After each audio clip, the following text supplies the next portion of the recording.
अस्सलाम वालेकुम फ्रेंड्स, क्या हाल है आप सबका। कैसे हैं आप सब लोग। उम्मीद करता हूँ आप सब लोग खैरियत से होंगे। मेरा नाम है हमाद अहमद और आप देख रहे हैं इंजीनियर हमाद ऑफिशियल।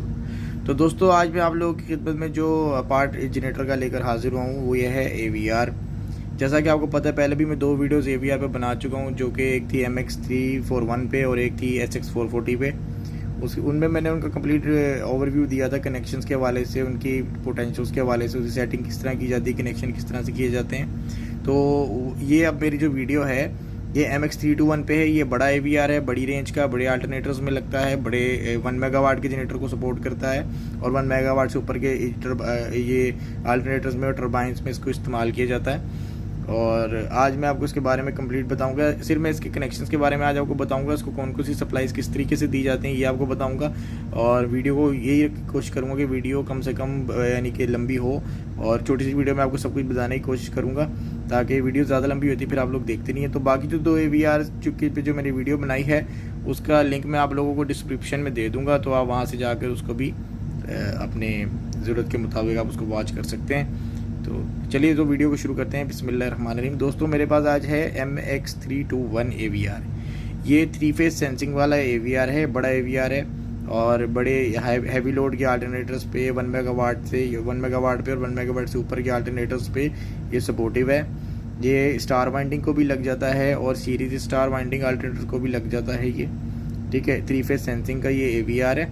तो चलिए शुरू करते हैं। मैं इसको इसके स्टार्ट से आपको बताना शुरू करता हूँ। ये इसके 2 पॉइंट है। सबसे पहले ये है 2 और 1 और 2, ये 2 इसके पॉइंट हैं। ये दोनों पॉइंट इसके हैं पोटेंशियो के, एक्सटर्नल पोटेंशियो के। अगर आपने वोल्टेज ये लगा हुआ है कहीं पे और आपने इसको एक्सटर्नली पोटेंशियो के थ्रू वोल्टेज अप डाउन करने, जैसे कि कैटरपिलर वगैरह में पोटेंशियो आती है, तो ये पोटेंशियो लगाने के लिए ये 2 एक्सटर्नल पॉइंट होते हैं, 1 और 2, ठीक है। इसको हम आमतौर पर इनको लूप करते हैं। इसका मतलब है कि पोटेंशियो फिटेड नहीं है। अगर लूप हटाएंगे तो इसका मतलब है पोटेंशियो फिटेड है। अगर लूप हटेगा फिर ये इस AVR को पोटेंशियो चाहिए, रेफरेंस पोटेंशियो को चाहिए, ठीक है। फिर आगे आता है 6, 7 और 8, ठीक है।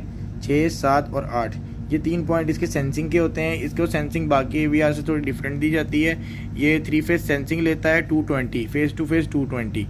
ये उन अल्टरनेटर्स में डायरेक्ट लगता है जिनके अंदर सीरीज स्टार वाइंडिंग होती है और उनमें फेज टू न्यूट्रल 110 और फेज टू फेज 220 की ऑप्शन होती है, ठीक है। वो ऐसे अल्टरनेटर जिनमें सिर्फ स्टार वाइंडिंग हो, यानी कि उनमें 220 और 110 की ऑप्शन ना हो, तो उस ऐसे अल्टरनेटर्स में हम इसके साथ आइसोलेशन ट्रांसफार्मर्स लगाते हैं। आइसोलेशन ट्रांसफार्मर यूज़ करते हैं जो कि 400 वोल्ट को उसकी इनपुट होती है, 400 वोल्ट को वो लेकर और 3 फेज 220 वो कन्वर्ट करता है। तो उस ट्रांसफार्मर की जो आउटपुट है वो यहाँ पर कनेक्ट कर दी जाती है 6, 7 और 8 पे। बेसिकली इन 3 टर्मिनल्स को सेंसिंग वो चाहिए जो फेज टू फेज 220 हो, ठीक है। और ये इस तरह के अल्टरनेटर जिनमें 220 की ऑप्शन हो उसमें ये डायरेक्ट अप्लाईएबल है, ठीक है। उसके बाद 6, 7 और 8 इसके सेंसिंग के पॉइंट हो गए। उसके बाद आ गया X और XX, ठीक है। X और XX ये जो 2 पॉइंट है इसके, ये इसके एक्साइटर के पॉइंट है, ठीक है। इसमें हम एक्साइटर से आने वाली दोनों तारें यहाँ पे कनेक्ट करेंगे डायरेक्ट ही, इसमें कोई ऐसी वो रॉकेट साइंस नहीं है। इसके बाद आ गया P2, P3 और P4, P2, P3 और P4 ये तीनों पॉइंट जो है PMG के हैं। PMG आपको पता है परमानेंट मैग्नेटिक जनरेटर होता है, जो कि जनरेटर स्टार्ट होते ही 110 वोल्ट का रेफरेंस निकालता है। उसके 110 वोल्ट भी इसको मिलते हैं, उसको भी ये लेता है और उसकी सेंसिंग को लेकर ये आगे अपना प्रोसेस शुरू करता है। उसके बाद अगले पॉइंट आ गए K1 और K2। ये 2 पॉइंट होते हैं बेसिकली एक्साइटेशन कंट्रोल के, ठीक है। इसमें स्विच लगा दिया जाता है। अगर आपने स्विच नहीं लगाना तो आप इसको सिंपली लूप कर दें। लूप करने से भी जो है आपके वोल्टेज प्रॉपर आएंगे, उसमें फिर आपको स्विच वगैरह लगाने की कुछ करने की ज़रूरत नहीं पड़ेगी। सिंपली लूप कर दें, आपके वोल्टेज मेंटेन हो जाएंगे। अगर ये लूप नहीं होगा तो ये वोल्टेज में डिस्टर्बेंस पैदा करेगा, ठीक है। तो ये हो गया हमारे एक्सटर्नल पोटेंशियो के पॉइंट। ये 3 हो गए 6, 7, 8 हमारे सेंसिंग के point. Sensing phase two phase 220 दी जाती है इसको। और उसके बाद आगे 2 पॉइंट आ गए X और XX, ये दोनों एक्साइटेशन के पॉइंट हो गए। एक्साइटर स्टेटर की दोनों तारें आगे लगेंगी। उसके बाद आ गया हमारा P2, P3 और P4 ये तीनों पॉइंट हमारे PMG के हो गए। उसके बाद K1, K2 जो हमारा ये 2 पॉइंट है ये एक्साइटेशन कंट्रोल के होते हैं, लेकिन इसको हम लूप करते हैं। अगर कहीं किसी ने एक्साइटेशन कंट्रोल करनी हो तो यहाँ उतार के एक स्विच लगा सकता है, ठीक है, स्विच। उसके बाद आते हैं नीचे वाले पॉइंट पे। ये 2 पॉइंट आप देख रहे हैं, ये पहले 2 ये A1 और A2 है, ठीक है। A1 और A2 ये दोनों पॉइंट इस्तेमाल किए जाते हैं सिंक्रोनाइजिंग में, जहाँ पे हम 0 to 5 वोल्ट का सिग्नल दे रहे हैं या 0 to 10 वोल्ट का सिग्नल जब हम देते हैं वोल्टेज कंट्रोल के लिए, पावर फैक्टर कंट्रोल के लिए, तो ये A1 और A2 हम यूज़ करते हैं। ठीक है, उसके बाद आते हैं US1S2, VS1S2 और WS1S2। ये रेड येलो ब्लू की S1 S2 के पॉइंट हैं कि अगर हम तीनों फेज़ों पे सीटीज़ डाल के और यहाँ पे लगाएंगे तो ड्रूप सीटी से कनेक्शन करने के लिए बेसिकली ये जो पॉइंट्स हैं ना ये ड्रूप सीटी के हैं। मोस्टली हम यूज़ नहीं करते, लेकिन किसी ने अगर ड्रूप सीटी डालनी हो तो ये पहले दो जो ये सेकंड से जो शुरू करते हैं, पहले सबसे पहले दो तो A1 A2 सिंक के पॉइंट है ना पावर फैक्टर कंट्रोल के, वोल्टेज कंट्रोल। उसके बाद अगले दो हैं रेड फेज़ के S1 S2, फिर उससे अगला येलो फेस का S1 S2 और उससे अगला ब्लू फेस का S1 S2। ये जो पॉइंट हैं ये सीटीज़ के पॉइंट होते हैं, 2 4 6 पॉइंट लास्ट वाले जो ये सीटीज़ के हैं, ड्रूप सीटीज़ अगर किसी ने यूज़ करनी हो तो। ठीक है, इसके बाद ये जो आप कनेक्शन देख रहे हैं ये इसके स्टेबिलिटी जंपर हैं, जैसा कि मैं बाकी AVRs में बता के आया हूँ कि 90 हर्ट्ज़, मोर देन 90 हर्ट्ज़ और ग्रेटर देन 550। ठीक है, तो अगर तो ये जंपर A और B पे है तो ये मोर देन 550 होगा। ये अब ना A B C ऐसे होता है ना, A B C clockwise, A B C right hand से शुरू होता है A B C। तो अब ये A और B पे लगा हुआ है। A और B का मतलब है कि ये मोर देन 550 किलोवाट स्टेबिलिटी करेगा। ठीक है, और अगर B और C पर जंपर लगा देंगे हम तो ये 90 से 550 किलोवाट तक स्टेबिलिटी करेगा। ठीक है, और अगर A और C पर हम जंपर लगा देंगे तो ये बस 90 किलोवाट तक अपनी स्टेबिलिटी करेगा। ठीक है, तो हम तो मोस्टली इसको मोर देन 550 ही लगाते हैं क्योंकि ये AVR लगता है बड़े जनरेटर्स में, बड़े अल्टरनेटर्स में यूज़ होता है, 1 मेगावाट पे ये लगता है या उससे ऊपर के, तो हम तो मोर देन 550 किलोवाट ही इसको यूटिलाइज करेंगे। ठीक है, उसके बाद आ गया B0 B1 और E0 E1। ठीक है, अब ये जो E0 E1 है ना, ये 2 पॉइंट हैं इसके सेंसिंग के, जो हमने सेंसिंग इसको देनी है ना 7 और 8 पे। ये 7 और 8 है ना, 7 6 7 8, जो हमने 7 और 8 पे फेज देना है ना 220, 2 फेज है ना रेड येलो ब्लू, 220 आनी है। तो वही जो 7 और 8 वाला फेज है ना वो हमने ला के इसको ऐसे घुमा के E0 E1 पे दे देना है। ठीक है, E0 E1 भी बेसिकली सेंसिंग के पॉइंट है, ये AVR की सेंसिंग के पॉइंट। ठीक है, शंट सेंसिंग भी आप इसको कह सकते हैं या कुछ भी आप कह सकते हैं, लेकिन इसको यहाँ सेंसिंग देना ज़रूरी है, तभी ये एनर्जाइज होता है, तभी अपना फंक्शन परफॉर्म करना शुरू होता है। तो ये दोस्तों इसके पॉइंट थे जो कि मैंने आपको बताए। बहुत से लोग इसको लगाते हुए डरते हैं, घबराते हैं, क्योंकि उनको इसकी सेंसिंग का नहीं पता होता कि कौन कौन से पॉइंट पे इसकी सेंसिंग आनी है। इसकी सेंसिंग होती है 220 फेस टू फेस, उसके बगैर ये काम नहीं करता। ठीक है, अगर आपके अल्टरनेटर 400 जनरेट करते हैं, सीरीज स्टार वाइंडिंग नहीं है, तो आप आइसोलेशन ट्रांसफार्मर का इस्तेमाल करेंगे। आप ट्रांसफार्मर्स में जो है 400 वोल्ट अपने देंगे तो वो आगे से 3 फेस 220 निकालेंगे और फिर ये आप 6 7 8 पे वो कनेक्ट करेंगे और E0 E1 पे। ठीक है ना, तो ये इस सूरत में ये काम करेगा। इसके अलावा मैं इसकी पोटेंशियल्स के बारे में आपको थोड़ा बताता चलूँ। बाकी तो AVRs की तरह ठीक ही है, AVRs की तरह ही है ये भी, और इसमें कोई इससे डिफरेंस नहीं है। तो सिर्फ सेंसिंग के लिहाज से और रेटिंग के लिहाज से ये थोड़ा सा बड़ा है। तो मैं आपको बताता चला जाता हूँ कि अब ये इस जंपर के बारे में मैंने आपको नहीं बताया। ये जो जंपर है बेसिकली ये इसका है फ्रीक्वेंसी सिलेक्शन है। ठीक है, ये इसका फ्रीक्वेंसी सिलेक्शन का जंपर है।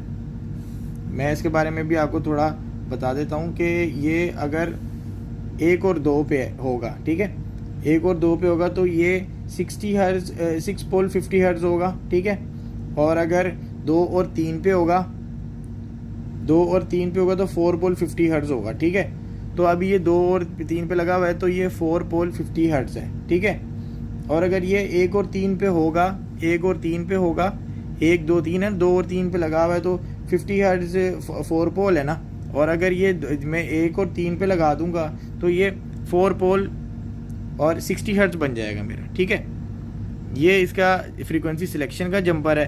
तो ये अभी हमने 50 हर्ट्ज पे लगाया हुआ है क्योंकि हमारे सारे जनरेटर्स जो हैं वो 50 हर्ट्ज पे काम करते हैं। तो ऐसा कोई जनरेटर हमारे पास नहीं है फ़िलहाल जो, हाँ, दुबई सऊदीया में चलते हैं वो लोग इसको 60 हर्ट्ज पे इस्तेमाल करते हैं। तो उसके बाद मैं बात करता हूँ पोटेंशियोज की। तो ये सबसे पहली पोटेंशियो जो आप देख रहे हैं ये इसकी वोल्टेज सिलेक्शन की पोटेंशियो है, यानी कि आपने वोल्टेज कितने रखने, 400 रखने, 420 रखने, 380 रखने, वो आप यहाँ से कम ज़्यादा करेंगे।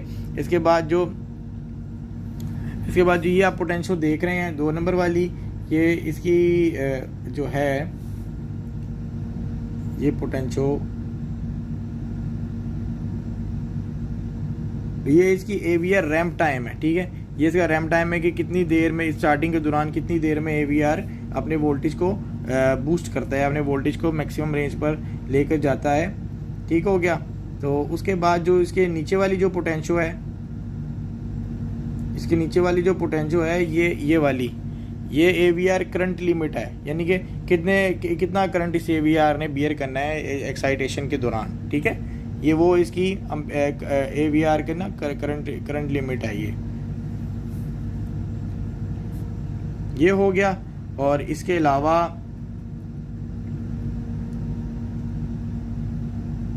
अलावा इसमें ये उफ्रो की LED है, ठीक है। ये उफ्रो की LED है, ये सेट हुई है। इसके अलावा इसमें स्टेबिलिटी की जो है LED स्टेबिलिटी की पोटेंशो है, ठीक है।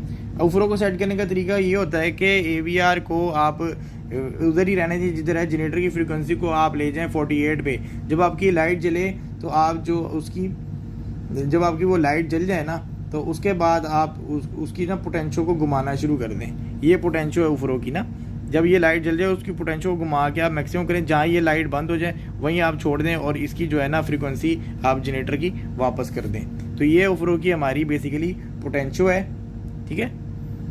ये उफ्रो की हमारी पोटेंशो है जो जिस पे स्टिकर लगा हुआ है, ये उफ्रो की पोटेंशो है, ये ऑलरेडी सेटेड है, ठीक है। अच्छा, इसके नीचे जो ये पोटेंशो है जिसके ऊपर स्टिकर नहीं है, ये हमारी AVR डिप है। AVR डिप ये होता है कि वो सडनली अगर लोड आया है, जनरेटर स्टार्ट हुआ है, तो एकदम वोल्टेज बैठ के उठते हैं, या कितनी देर में वोल्टेज बैठ के उठ रहे हैं, तो वो उस जो है ना वो उसकी डिप होती है बेसिकली, ठीक है। तो और ये वाली जो हमारी पोटेंशो है, ये वाली, ये हमारी AVR की जो है ना स्टेबिलिटी है, ठीक है। स्टेबिलिटी AVR की स्टेबिलिटी, अगर वोल्टेज में बहुत ज़्यादा वेरिएशन आ रही है या वोल्टेज बहुत ज़्यादा अप डाउन कर रहे हो, तो ये हमारी स्टेबिलिटी होती है, इसको हम यहाँ स्टेबिलिटी सेट करते हैं, ठीक है। और ये जो पोटेंशियल नज़र आ रही है, ये AVR ड्वेल टाइम होता है। AVR ड्वेल टाइम ये होता है कि वोल्टेज कितनी देर में अप जाके या वापस आ रहे हैं या डाउन जाके वापस अपने लिमिट पे आ रहे हैं, तो ये वो ड्वेल टाइम होता है। ये ज़्यादातर कम से कम ही रखा जाता है ताकि AVR जल्द से जल्द अपने आप को कवर अप कर ले, अपने वोल्टेज को जल्द से जल्द जो है वो मेंटेन कर ले।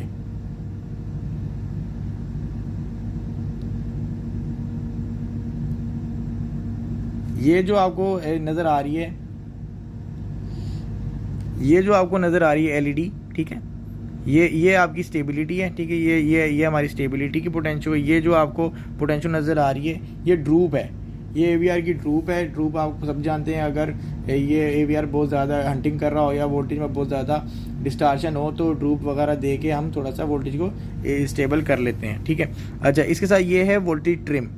ये ट्रिम जो होती है, मैं पहले भी अपनी वीडियो में बयान कर चुका हूँ, ये कि ये AVR की, ये बेसिकली जो हम 0 to 5 वोल्ट का सिग्नल देते हैं ना यहाँ पे A1 A2 पे अपना वोल्टेज कंट्रोलिंग के लिए और पावर फैक्टर कंट्रोलिंग के लिए, तो बेसिकली ये उसकी सेंसिंग होती है। अगर हम इसको 0 करेंगे तो ये 0 to 5 वोल्ट को सेंस नहीं करेगा, तो कोई रिस्पॉन्स नहीं देगा। तो अगर हम इसको थोड़ा सा बढ़ा देंगे तो ये उसको सेंस करना शुरू हो जाएगा। इसको मैक्सिमम कर देंगे तो ये और ज़्यादा इसका रिस्पॉन्स अच्छा हो जाता है, ठीक है। उसके बाद ये हमारी पोटेंशियो है, ये है AVR ओवर वोल्टेज की, ठीक है। ओवर वोल्टेज की ये बेसिकली पोटेंशियो होती है, ये डिफ़ॉल्ट भी सेट हुई होती है, एक परसेंटेज होती है 75, ये कुछ परसेंटेज होती है इसकी, उस पर ये इन्होंने ना डिफ़ॉल्ट में सेट की होती है, स्टिकर लगाया होता है कि इसको मैं अगली वीडियो में आपको इंशाल्लाह बयान करूँगा पूरा तरीक़ाकार। तो अच्छा, ये जो पोटेंशियो आप देख रहे हैं, ये भी बाय फैक्ट्री डिफ़ॉल्ट ही सेट हुई भी आती है, इसके ऊपर स्टिकर लगा के इसको लॉक कर दिया जाता है। ये होती है बेसिकली AVR की एक्साइटेशन, ठीक है। एक्साइटेशन कंट्रोल की एक्साइटेशन को ओवर एक्साइटेशन या अंडर एक्साइटेशन करने के लिए, कम ज़्यादा करने के लिए, तो इस AVR को इस पोटेंशियो की मदद से किया जाता है। तो दोस्तों, ये थी आज की हमारी वीडियो। इसमें मैंने आपको AVR के कनेक्शंस के बारे में बताया, इसकी वायरिंग के बारे में बताया, इसके पोटेंशियल्स के बारे में बताया।